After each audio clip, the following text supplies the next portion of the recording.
When you don't talk about the Christian faith in public, actually it's not that nothing gets talked about. You get other people manipulating media, manipulating education to put in other philosophies. When you look at the societies which are liberal democracies, you always see the Christian value system in the background. If you lose your faith in God, you cannot actually have liberty at the end of the day.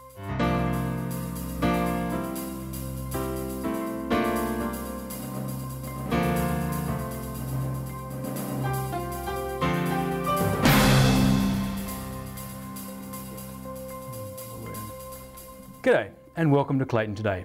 I'm Rod Earnshaw, and in this series we've been discussing current threats to liberal democracy. Last time we discussed how ignoring our Christian history has opened the door for a creeping totalitarianism. Today we want to further analyse that and asking how and why we've allowed this to happen. To discuss it with me is David Holloway, the Vicar of Jesmond Parish Church in the UK. Great to have you with us again, David. Thank you, Rod. David, creeping totalitarianism sounds a bit scary. Can you just tell us what you mean by that? It starts really with the loss of a Christian worldview and a loss of belief in the God of the Bible, which then means that the state becomes ultimate and there's no kind of reference point. It's not answerable to anybody apart from itself.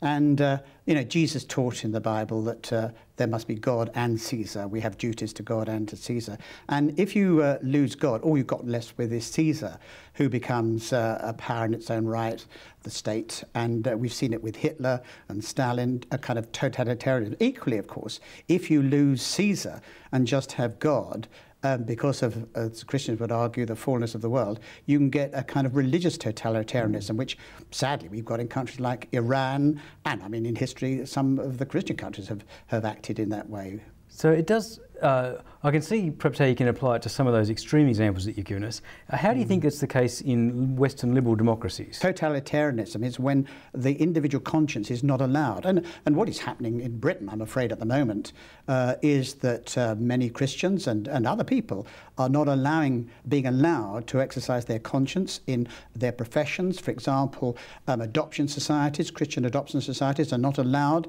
to place children only with heterosexual married couples, which they think is morally right, but also scientifically right, that children do best, that's in the best interest of children. And they're not being allowed to do that, and they have been stopped, and Christian adoption societies had to go out of business. Okay, so perhaps it is right to say a creeping totalitarianism. We're not perhaps right there at the extremes yet. So can you just explain again the link between the loss of a Christian heritage and how this totalitarianism is allowed to slowly creep in? Well, I think part of it, sadly, has been the fault of Christian people themselves, because Christians have been, as it were, just involved in what they were called spiritual affairs and not affairs of this world.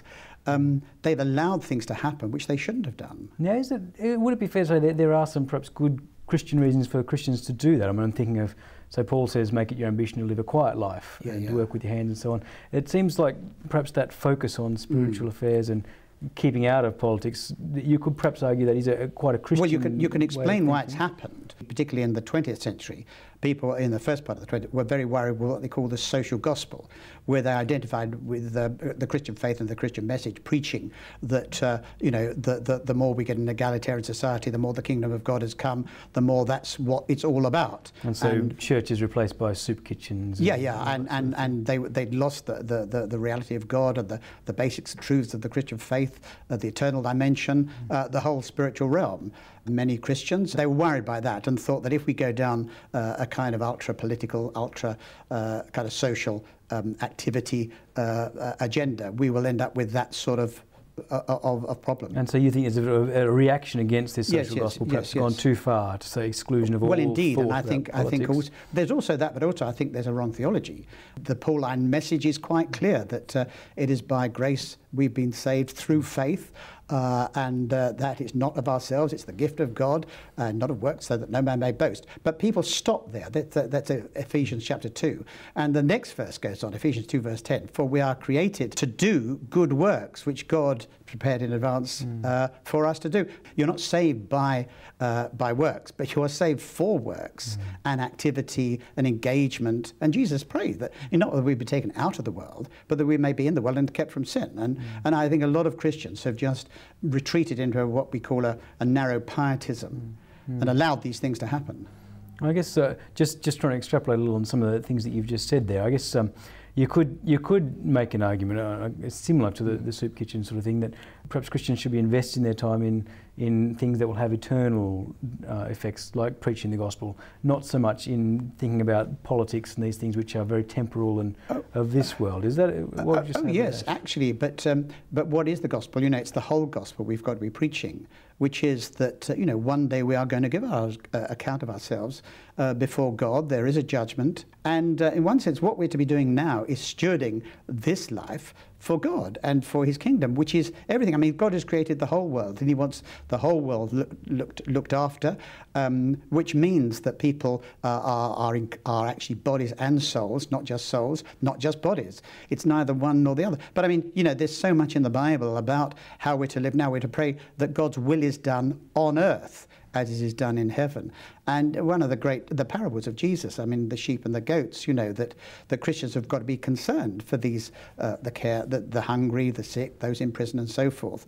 And the great judgment was on people who were apparently wanting to be believers or wanting to be religious at any rate, but failed to actually act like that. And Paul says, the great one who teaches justification by faith, that we're not to grow weary of well-doing, and we're to do good to all men, and especially of those who belong to the family of believers, and that's in Galatians chapter 6. So there's all that Christians need to be engaged in. But of course they must be preaching the gospel, because unless you get this Christian canopy, as we put it, this Christian worldview, which is the truth about the creation, about the fall, about the redemption in Christ, and Christ is coming again. Unless you get that framework, you will not have the liberal democracy that we're also concerned to preserve. Okay, well, that's thanks, David. That's quite helpful. That's really addressing one side of it. That's sort of the Christian response, or how we're getting to where we're getting today. What about the broader picture? What else has been going on that's contributing to this creeping? Well, the jargon for it is political correctness, and that is where basically. There's a special concern for, or people are classified as victims. I mean, this is very sinister, really. Well, that's interesting you say that, because just the term political correctness, I was really going to say, it doesn't sound very sinister at all. And no. People are quite comfortable with political correctness, and this that idea of looking after the weak and the vulnerable. Sure. Well, you actually classify certain people as victims, which is fine. You then say normally that victims mustn't be attacked physically. They must be protected physically from physical attacks. But this then goes on to say that no one who's classified as a victim, whatever sort, has also got to be protected from every form of criticism and evaluation. So that's going well beyond protected from attack. Well, it's not only that, because they say that must be the case, but then they also allows absolutely no dissent, no variation or no disagreement with that particular position, and to do so is the ultimate sin, and that actual view is the great spiritual truth, as they would argue. So I'm just trying to nail down the argument then. The issue that you have with political correctness is that it denies us the possibility of ever criticising anything within that category of people who are victims. And a lot of the time that means that we can't speak the truth. Indeed, about and I mean, errors that have been made. And what has happened, there is now a regime established in law that people are not allowed to say things. And for the first time since the 17th century, the Act of Toleration, people are worried about what they're saying, in case, if they say something about someone who's classed as a victim, they're then accused of being bigoted or racist or sexist or homophobic, or you name any kind of pejorative term that is invented really to reinforce political correctness, which is totally unfair when people are not sexist, not racist, not homophobic, and so forth. So any sort of form of criticism is immediately labelled as one of those things, something, and then it never needs to be discussed. Absolutely, in fact, and if it's off limits, you can't discuss it. Absolutely. Yeah. And this idea of enshrining those things in law, punishments and so on, is that really a classic example of what you're talking about? This totalitarianism. Yeah, this is what's going on, and it's partly related to what I call a retreat from reason, a new irrationality, because in one sense it is just daft. You know, I mean, when someone has got into trouble or they're doing things that are dangerous to themselves, to the community, and objectively so. I mean, clearly we mustn't have interference because freedom of conscience is very important. But when people are doing things that are so universally understood as being foolish and not being able to say so, something very, very wrong is going on. And there is actually a new irrationality coming on. And you know, with regard to the adoption issue, I mean, it is known scientifically that children do best in heterosexually married families. That is scientific. And they do less well, children brought up in other family arrangements, and least well, such as the evidence we've got in homosexual. On average, we talk about on average. And this is scientific, but there's you know, science no longer is important for many people. And this is actually worrying. What's happened has been there's a switch from what we call modernism to postmodernism. And unfortunately, Christians sort of, in one sense, think the postmodern thing is quite good because they too have been worried about the claims, the absolute claims for some science, and the way people like Richard Dawkins and other well-known names have been arguing for science against religion. And Christians see the value in science, but not the absolute value. And they think the postmodern thing is a great critique of that, but that's very dangerous. Because it's eliminating the possibility of discussing the serious, the rights and the wrongs. David, I'm afraid we're almost out of time. Right. There's obviously lots more that could be said. Is there any place you could direct people to where they might be able to get more information about this? A Nation That Forgot God. That's a new book that's come out with some things of value in that. Thanks, David. That's very helpful. Okay. And thank you. And thank you for watching.